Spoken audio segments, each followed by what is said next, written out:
The history of St. Augustine is well known to most people, at least they think it is. Whether you have ideas of Spanish soldiers covered in armor crossing the swamps or the sands, or maybe it's the fierce battles of the Civil War, these ideas feature heavily in the mythology and history of Florida. But did you know that just as important is St. Augustine's Black history, and it stretches back just as long? So, today we're going to look back at over 450 years of Black history and look at the contributions of the Black community in politics, education, discovery, military history, a little bit of everything. So, join in and we'll see where we can go.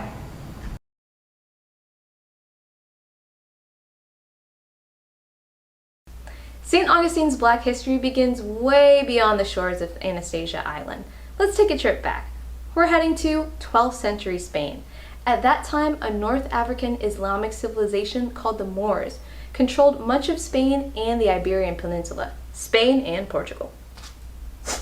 This civilization was known for its elaborate architecture, the commitment to arts and sciences, and their serious beef with the Catholic Church. While originally Moorish slavery consisted of many types of people, like Europeans and Turks, the increased frequency over time of raids on the West African coast created this increased presence of enslaved Africans in Iberia. So slowly over time, this idea of slavery in Iberia became racialized. That means it was associated specifically with the enslaved labor of sub-Saharan Africans. This also created a class of free Africans alongside the Arabic North African Moors and the European Spaniards. They all lived and worked throughout the Iberian Peninsula. The free Africans that we're talking about, they could move freely throughout Spanish cities, they bonded through social groups, and they could even own their own slaves. And do you remember that beef we talked about a little bit ago? So over the last couple centuries, the Spaniards had been fighting the Moors to kick them out of the Iberian Peninsula. By 1492, they had finally expelled the last Moorish kingdom in the southern part of Spain. So at this point, Spain was kind of more of a multicultural society, which is very different from other Western European powers. Free and enslaved Africans would accompany the Spanish on some of their first explorations of Florida, in many cases becoming conquistadors themselves. One great example of this is Juan Garrido. Garrido arrived in Portugal from West Africa, and he was Christianized in 1495. He later joined an expedition to Santo Domingo as a servant. By 1508, he was a full-fledged Spanish soldier who participated in the conquest of both Puerto Rico and Cuba. During the height of his career, Garrido would accompany Hernán Cortés on his conquest of the Aztecs, helping to subdue the capital city of Tenochtitlan and founding Mexico City right on top of it. On this new property, as a landowner, he became the first person in the New World to cultivate wheat, where he made bread, and that kind of influence cemented his status as an elite conquistador. Mustafa Zamori, otherwise known as Esteban the Moor or Estebanico, is another one of these influential Black Spanish explorers. He was known as the first North African to travel throughout North America, traveling as a guide and interpreter throughout Florida. He even traveled all the way to Texas and the Southwest.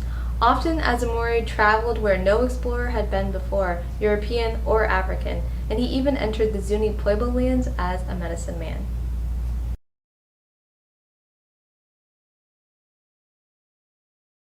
Free Africans made powerful by the authority of the Spanish crown are prominent figures in St. Augustine's early history, also known as the First Spanish Period. St. Augustine was founded in 1565 by Admiral and Conquistador Pedro Menendez de Aviles, after his ship was sent to the Jacksonville area to clear the land of French Huguenot settlers. Black labor featured prominently in the foundation of the city, quite literally, as the coquina used to build the fort was quarried by black laborers. By the late 1600s, the growing Spanish city was a multicultural mix of black tradespeople, homeowners, agriculturalists, militiamen, and even generals.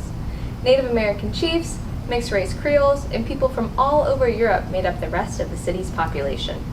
The comparatively relaxed racial laws in Florida made it possible for Black people to enjoy a relatively independent life. The journal slavery system allowed enslaved people in St. Augustine to work for their own wages and gave them slightly more free time. So, this in turn enabled them to be able to purchase their freedom later on. When most Americans think about the Underground Railroad, they may think of Harriet Tubman or the Freedom Trail that headed to the north. But did you know that in the 17th century, the Freedom Trail actually headed south, here to Spanish Florida? At this time, the Spanish and the British were locked in a fierce battle to see who would be the main colonial power in the southern U.S.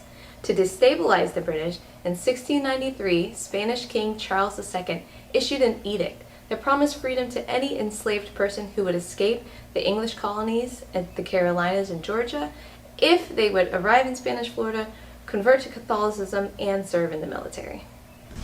In the following years, hundreds of enslaved persons would escape their bonds and travel to La Florida to begin new lives as free Spanish citizens. This threatened to uproot the British plantation system in the Carolinas and Georgia.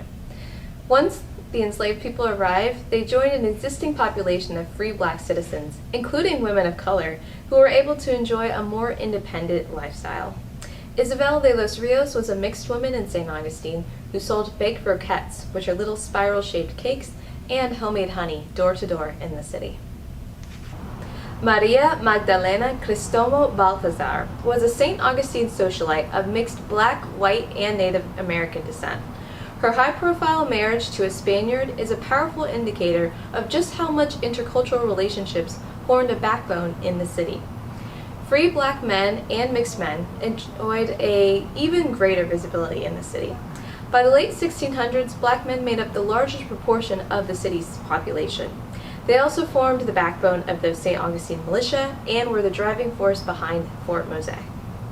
Excavated in 1986 by archaeologist Kathleen Deegan and crew, Fort Mose is the first legally sanctioned free black settlement in what would become the United States.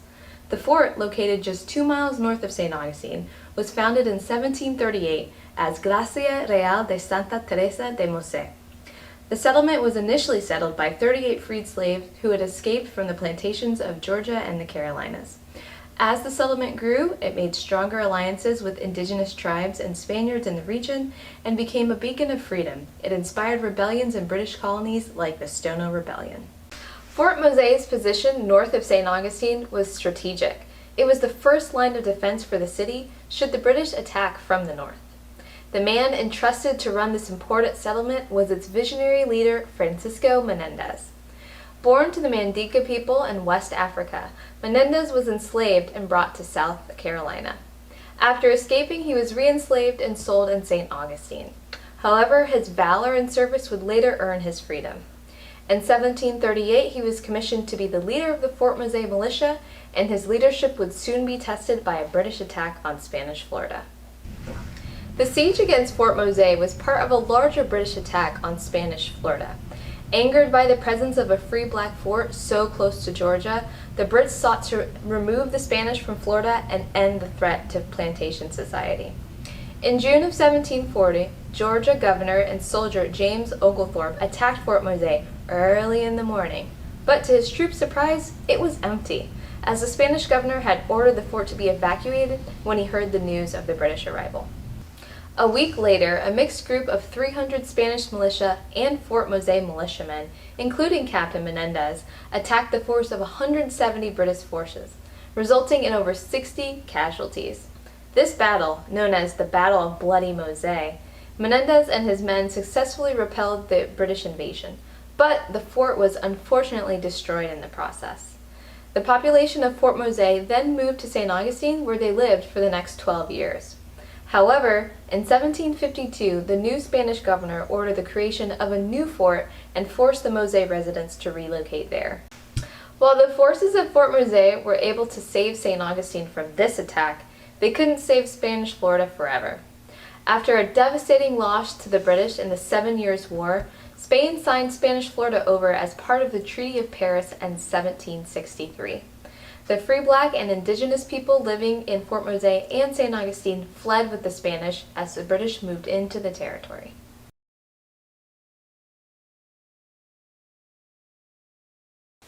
The British takeover of East Florida offered a marked change in rule in St. Augustine.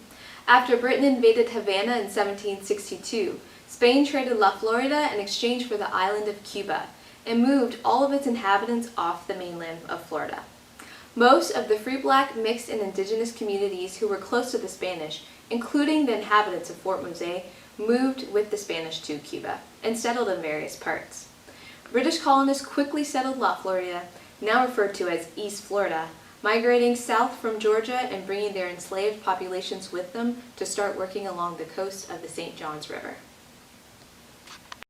British society, much like the American antebellum society that would inherit the area, operated under chattel slavery, where enslaved people were treated as property, not people, and were largely unable to gain freedom under British law.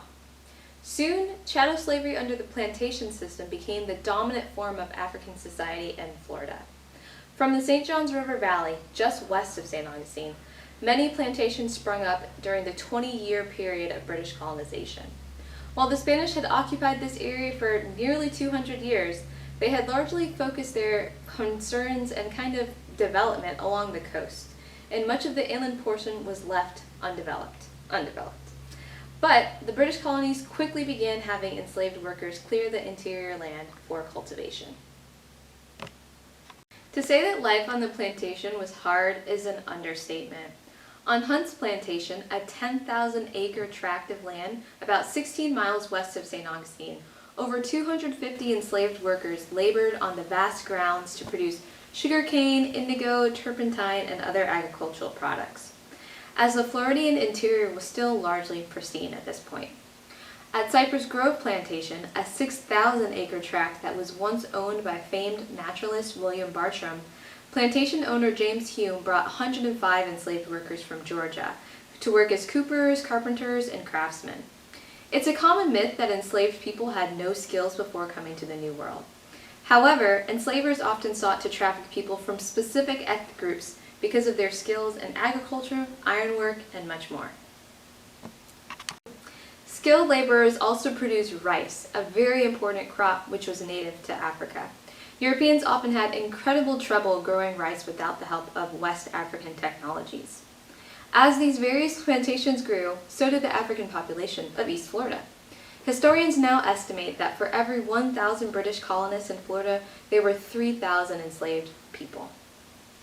In spite of the injustice and violence of slavery, the enslaved were committed to maintaining a sense of community.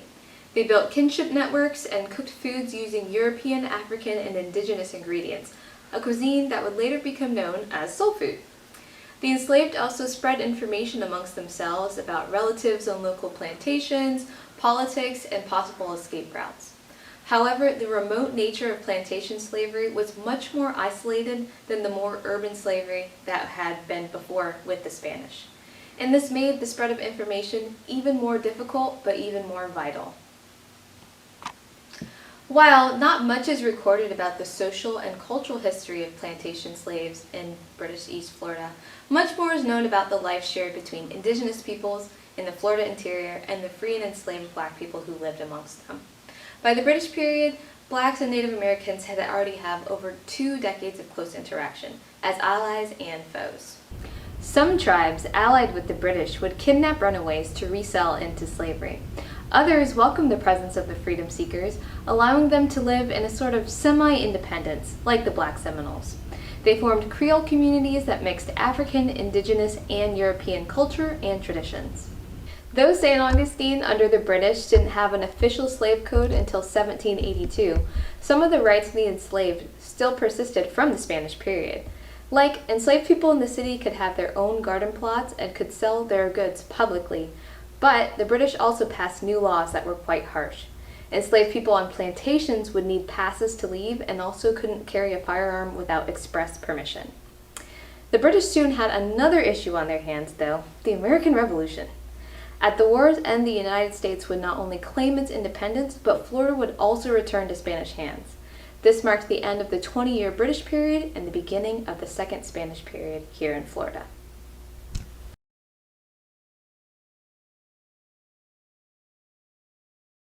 However, the return of the Spanish in 1783 did not guarantee the return of freedoms from the first Spanish period. Increased tensions at the American-Spanish-Florida border meant more danger for indigenous and maroon societies. The Spanish governor attempted to identify and return some of the British runaways, but the indigenous tribes of Florida rarely cooperated. Additionally, many enslaved Africans were stolen from the area due to American piracy. In the September 1776, American rebels stole 30 Africans from Florida plantations. In 1779, 2 women named Sarah and Acertina were taken from British ships to Boston. The tumultuous position that the enslaved and free blacks held during this period would worsen as American influence grew. The Spanish did not control Florida during the Second Spanish period for very long. Spain's many overseas territories were draining funds very quickly, and the American fears of the presence of wild runaways and Seminole people so close to Georgia actually led to an invasion by American General Andrew Jackson. In 1819, the Adams-Onis Treaty was signed, which turned Spanish Florida over to the young United States of America. Soon after, the American expansion into the area boomed. Though the Adams-Onis Treaty swore to uphold the rights of free blacks in the area, few were confident that this would actually happen. And now, a brief history of the antebellum period. St. Augustine, during the antebellum period leading up to the Civil War, was a tense time with many varied black identities. Antebellum, a term literally meaning before the war, was not just defined by the spread of American chattel slavery that began in the British period, but was also defined by the many black Floridians who chose to resist this harsh fate. As the United States inherited a St. Augustine which was used to the relatively relaxed racial laws of the Spanish, much of the early 19th century was spent stripping rights from the free black community. In 1827, freed blacks were prevented from entering Florida, and in 1828, they were barred from giving speeches and selling alcoholic beverages.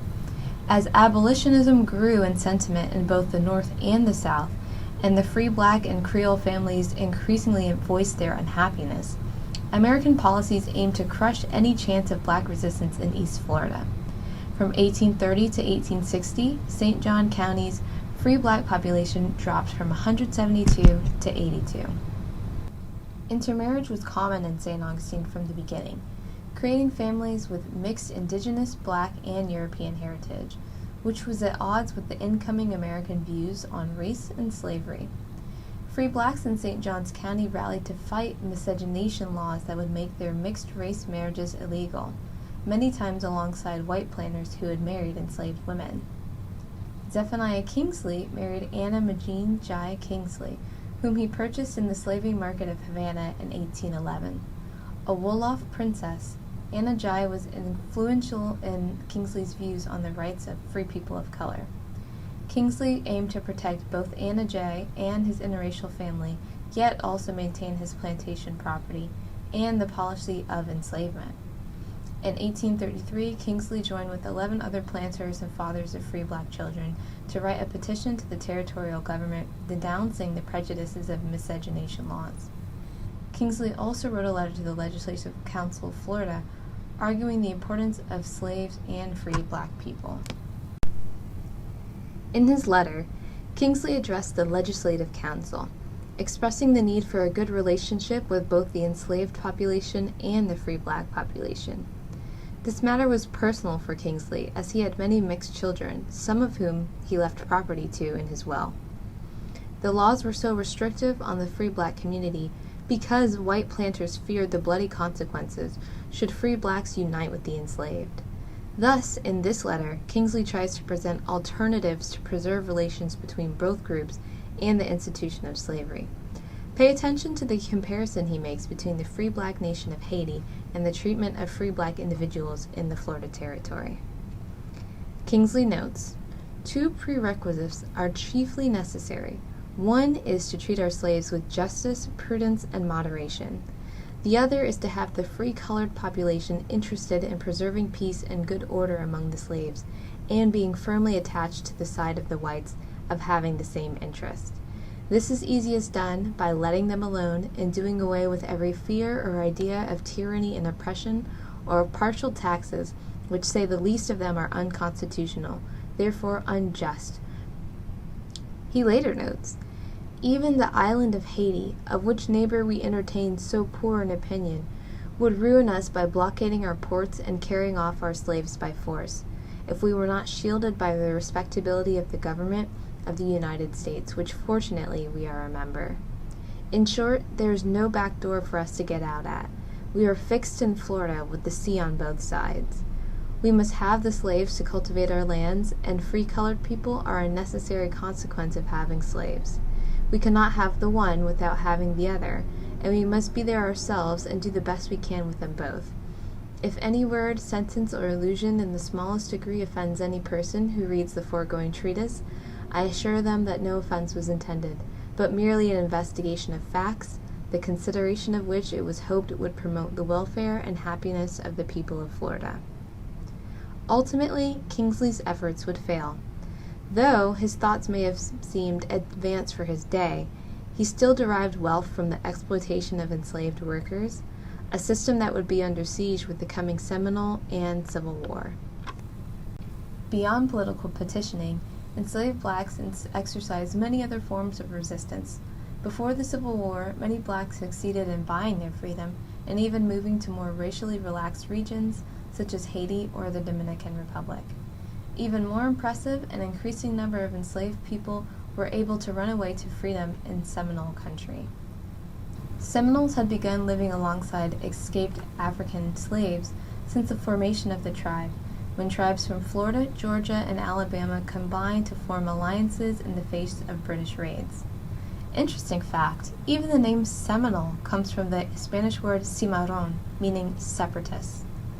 While the Seminole tribe acknowledged slavery, often accepting slaves as a gift from early Spanish and British traders, these enslaved people lived in allied communities with the Seminole and were allowed to own property, have families, and sell goods, as long as they paid taxes to their chiefs. Some black Seminoles, like John Horse and Abraham, reached high positions, serving as trusted advisors and even war chiefs. As enslaved blacks increasingly escaped to the Seminole tribes during the antebellum period, pressure mounted on the American government to remove the Seminole from Florida. 3 Seminole Wars, in 1816, 1835, and 1855, were concerted efforts by the U.S. government to remove the Seminole from their new homeland, often pushing them further into the wilderness interior of South Florida. The highly militarized black Seminoles fought bravely alongside their Native American counterparts, with many being moved to Indian Territory after the end of the Third Seminole War, with 2 communities still existing to this day in Oklahoma. After the Third Seminole War, racial tensions in Florida and across the American South and nation had reached a boiling point. Anti-manumission laws meant to prevent plantation owners from freeing their slaves were instituted across East Florida. With the rise of slave rebellions in the South, race hysteria swept across Florida, which led to the white government enacting even more harsh laws against the free and enslaved blacks of Florida. By the eve of the Civil War, free blacks were but a small population fighting to protect their lands and their rights. Luckily, by the end of the war, an entire class of African Americans would be able to partake in the American dream as newly freed men and women. These individuals would soon found communities such as Lincolnville, building historically important schools and businesses and just community dedicated to creating a thriving black life.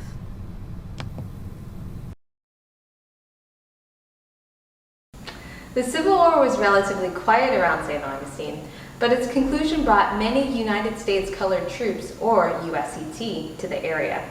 The Civil War had also resulted in the emancipation of the enslaved population of St. Augustine. So the USCT veterans and the freedmen began to settle the swampy shores of the Maria Sanchez Creek in 1866, forming a settlement known as Little Africa. In 1878, the name of the settlement was changed to Lincolnville in honor of the slain president. 2 existing plantations, Yalaha and Buena Esperanza, would be divided up and leased to the freedmen. Through the work of his residents, Lincolnville will become a thriving, energetic black community. The period of time when Lincolnville began is called the Reconstruction era. During Reconstruction, black people in the South held political office, participated as voters for the first time, and began to chart their own destinies.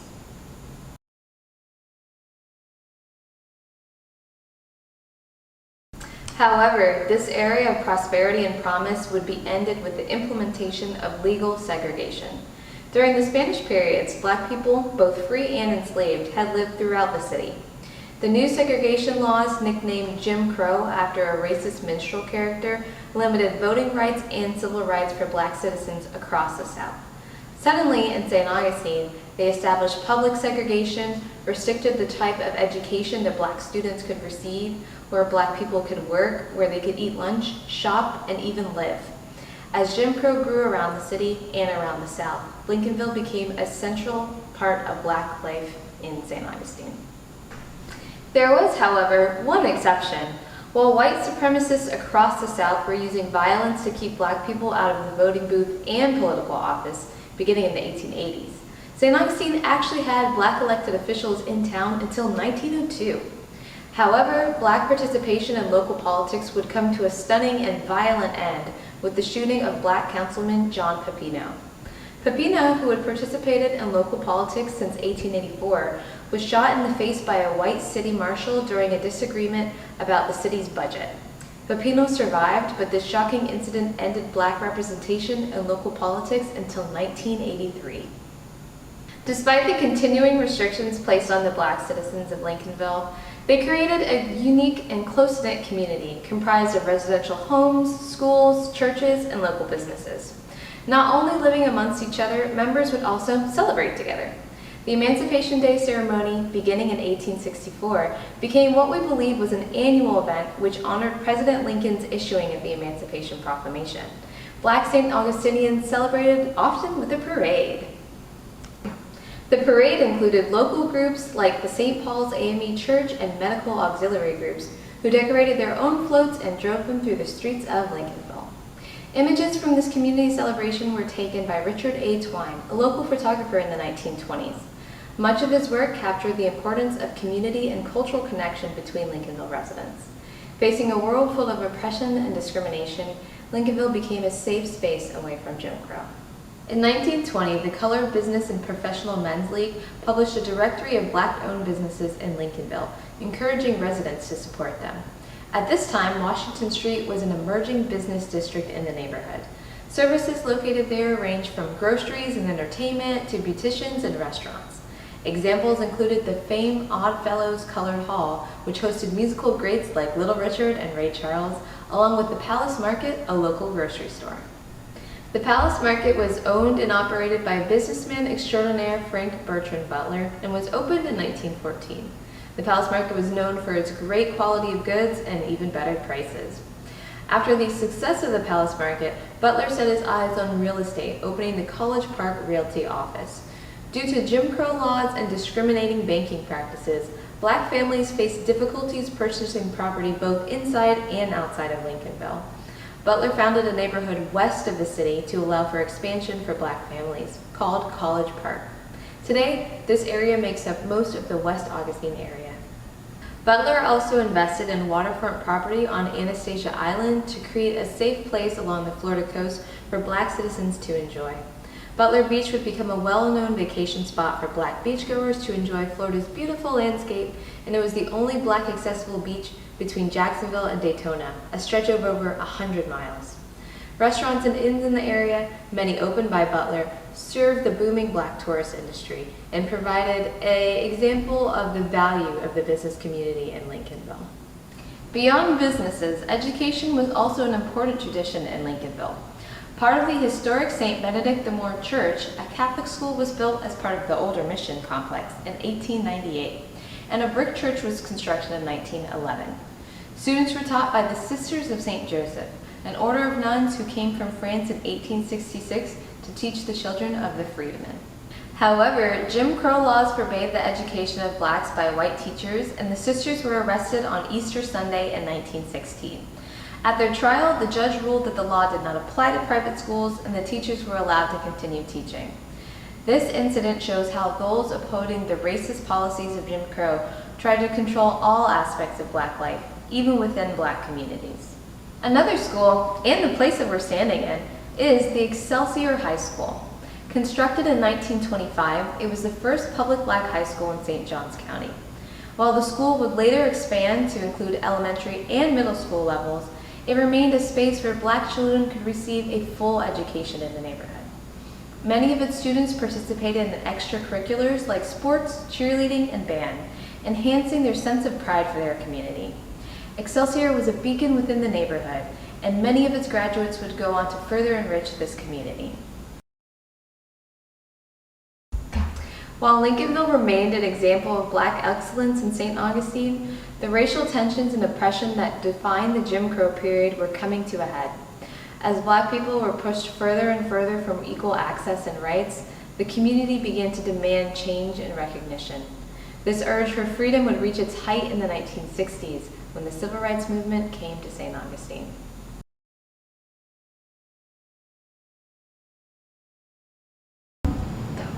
While the St. Augustine of the 1960s may have appeared to the casual observer as a local paradise, in reality it was beholden to much of the same vile racism and Jim Crow laws that governed the rest of the Deep South. The Black population of the city, over 23%, were denied equal access to the railroad, bus depot, restrooms, drinking fountains, public schools, hospitals, and libraries. Since the shooting of Councilman John Pepino, no Black citizen had ever held political office, and under the strict laws of segregation, all were barred from doing so. As the greater civil rights movement blossomed across the country in the 1950s, with Black communities rallying together in boycotts, sit-ins, and protests, the oldest city was soon swept into the action. Known as the St. Augustine Movement, the civil rights protests here would become the formative catalyst behind the Civil Rights Act of 1964 with the help of both local leaders and national icons. In 1960, a dentist and retired Air Force officer named Dr. Robert Haling moved his practice from Tallahassee to St. Augustine. Dissatisfied with the unfair treatment of the Black community, Haling joined the local chapter of the National Association for the Advancement of Colored People, or NAACP, a group that has assumed a prominent role in the organizing of many of the civil rights events across the country. In 1963, Haling saw the perfect opportunity for his NAACP chapter to institute change.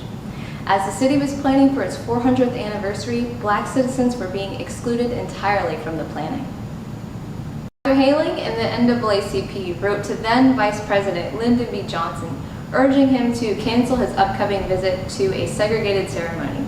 In response, Johnson still attended, but while he was in town, he met with local Black leaders and promised a follow-up from the city government on the formation of a biracial committee. However, no such committee was ever formed, and St. Augustine officials instead asked NAACP members to give them their information, including a list of names and addresses. From there, tensions in the city remained high. Lunch counter sit-ins at Woolworths, organized by Dr. Haling's Youth Council of the NAACP, were met with attacks and arrests. St. Augustine Mayor Joseph Shelley refused to engage in dialogue with the NAACP and all but encouraged local white segregationists, as did Sheriff L.O. Davis. Cowboy hat-wearing Hoss Manussi and California Reverend Connie Lynch rallied Ku Klux Klan members with cross burnings, impassioned speeches that encouraged violence. The KKK conducted nightly drive-bys through Lincolnville, harassing and shooting into Black homes and businesses. One night, when homeowners returned fire, one of the Klansmen was killed. For the strictly non-violent NAACP, this was the last straw. Haling was removed as the head of the Youth Council. Haling, frustrated but undeterred, called upon the Southern Christian Leadership Conference, or SCLC, and its powerful head, Dr. Martin Luther King Jr. King, not wanting to stray from his current campaign, sent his associate Andrew Young to St. Augustine to check the city's potential. Seeking to build on the groundwork laid by Haling and the Black community, Young saw a powerful opportunity.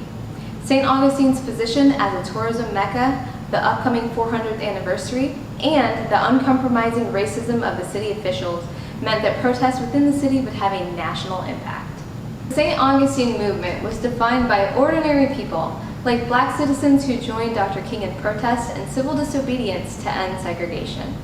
Starting with the St. Augustine Four, Dr. Haling's group of 4 students arrested for their participation in a Woolworth sit-in, the St. Augustine Black community rallied around Dr. King and fought intensely for their freedoms.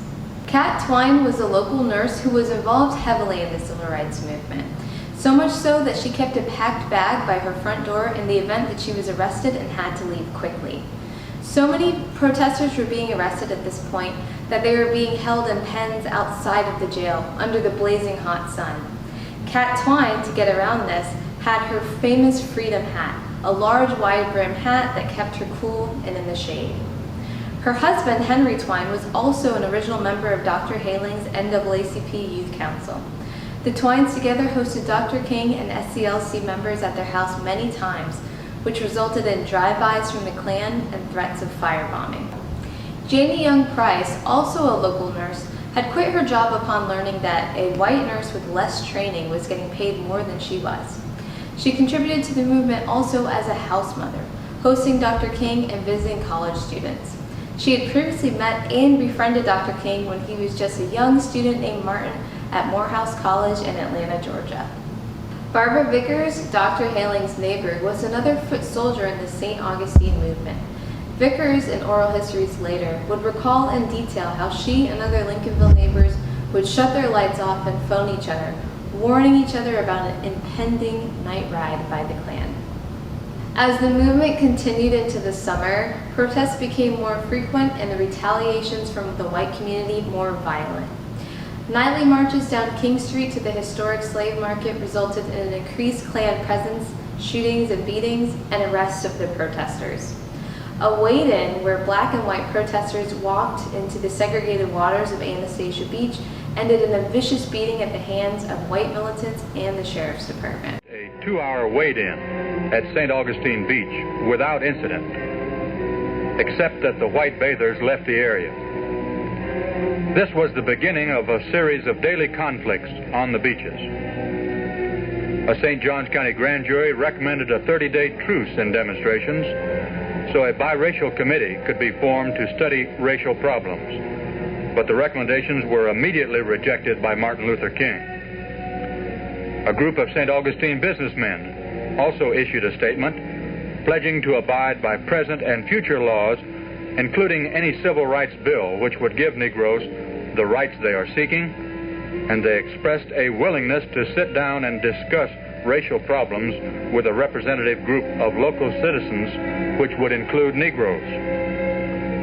This was to no avail. On June 20th, on Thursday, June 25th, the most serious rioting of the whole St. Augustine disorder occurred. In the afternoon, violence erupted at St. Augustine Beach as a group of whites attacked about 75 integrationists during a wade-in demonstration. Notice the speed at which the action develops and the need for officers to pursue the attackers. It is most important to act quickly to arrest those who engage in these fights. For the first time, state officers had to use their police batons. They broke up the action in less than a minute. About a dozen persons were injured and 10 integrationists and 10 segregationists were arrested. Those arrested were removed from the scene immediately. Usually, 2 or more officers would control those arrested to minimize the force needed to place them in patrol cars for removal to jail.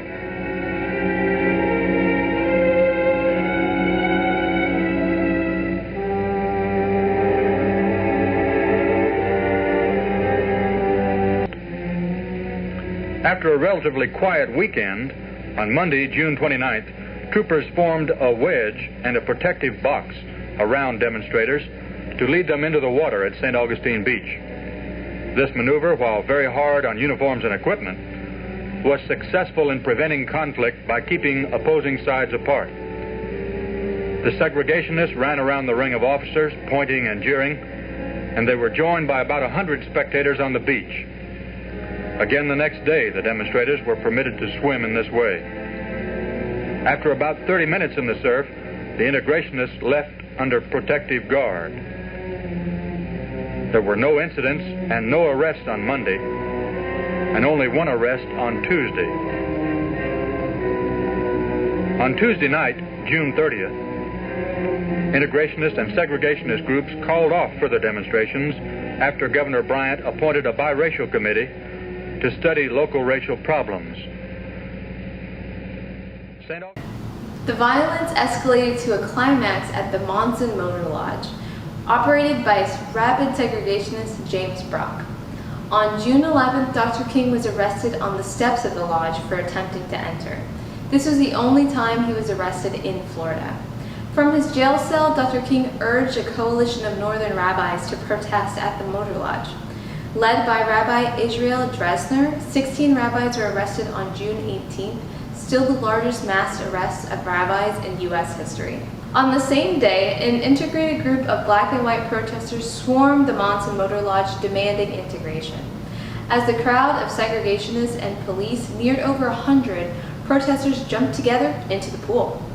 The intermingled black and white bodies in his pool infuriated Brock. In front of the rolling news cameras and the growing crowd, he dumped a jug of acid into the pool near the protesters. Many protesters were beaten by angry policemen in the crowd and were arrested for trespassing. Tourists sunbathing peacefully by day, and by night, Negro integration marches with sometimes violent reaction. Today, trouble under a noon sun. Negroes and white rabbis marched to a segregated hotel, were met by the manager with these results. Now let us have prayer at this place. Let us have prayer for the manager of this place. You're not having any prayer here. Also, You're not having any prayer here. You're on private property, and you're deliver the prayer. you're on private property, and I'm ordering you to leave here. You're on private property, and I'm ordering you to leave this place here. Reverend Martin Luther King watched from across the street. He had been arrested last week at the same motel. Oh, God bless him. You're on private property. You go too.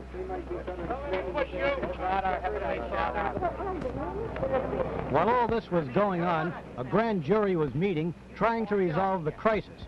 And at the motel, 2 white men had registered as guests. Another group of Negroes showed up and, as you see, were turned away. But the white men had invited other Negroes to be their guests in the swimming pool.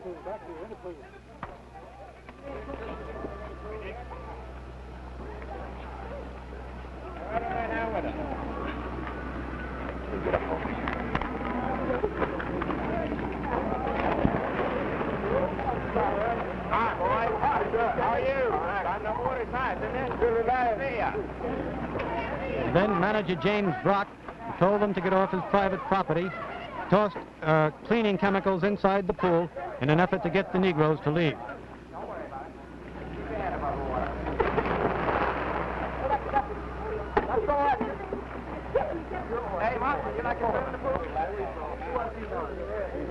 Finally, an off-duty policeman jumped in, and the beginning of the end was at hand. While the arrests were being made, the grand jury was about to bring in its recommendations. It asked that Dr. King remove his influence from the community for 30 days, that demonstrations cease for the same period.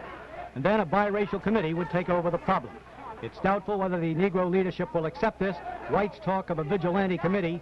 Tension rides high, and another march is scheduled for tonight.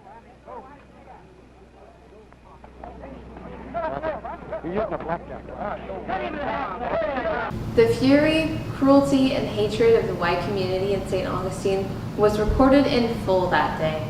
Indeed, the photo of James Brock pouring acid into the pool made national and international headlines. On July 2, 1964, the Civil Rights Act bill was signed into law by President Lyndon B. Johnson. This landmark piece of legislation made public segregation and job discrimination illegal on the basis of color, race, creed, and national origin.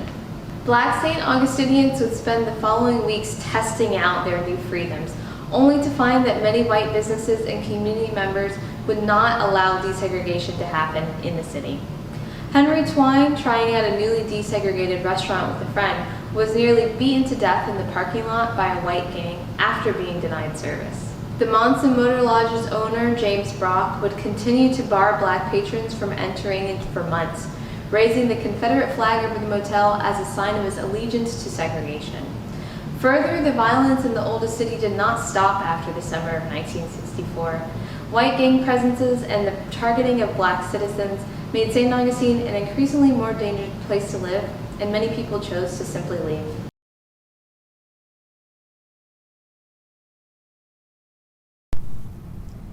In the following decades, the black community that had defined Lincolnville and the civil rights movement would disperse. Dr. Robert Haling, his dental practice failing, moved to Fort Lauderdale. Many families would move to West Augustine, a safer and more suburban neighborhood outside of the racially tense city center. Though Lincolnville lost much of its black character, new areas of the city, like West Augustine, grew and flourished. All of the black history that we've been talking about continues to impact the city, even today. Whether it's through the formation of new Black businesses, Black civic leaders who help us continue to lead the community, and the continued struggle for civil rights. Living legends like Barbara Vickers, Janie Young Price, and Otis Mason continue to live here in the city that they helped shape. They're followed by a new group of leaders, like the Black students who protested against the Confederate monument here in town. This type of activity helps us all keep St. Augustine's telling of Black history accountable. So not only are residents looking forward to the future, but they're also looking backward at past accomplishments. In fact, did you know that in 1991, Lincolnville was listed as a National Historic Landmark? Building on this, a local coalition of civil rights foot soldiers and living legends, including Miss Carrie Johnson, pushed for the formation of the Accord Museum and Freedom Trail, which preserves the history and landmarks of the civil rights movement here in St. Augustine. A group of former Excelsior students and community members banded together to save the Excelsior School building. This school building now houses the Lincolnville Museum and Cultural Center, us. We are a community museum dedicated to preserving the history of this region, Lincolnville, and also exploring the African American experience through the lens of one of the oldest Black communities here in Florida. Between us, the LMCC, and the Accord, we both work to preserve the rich history of the area and change St. Augustine's narrative to include Black history.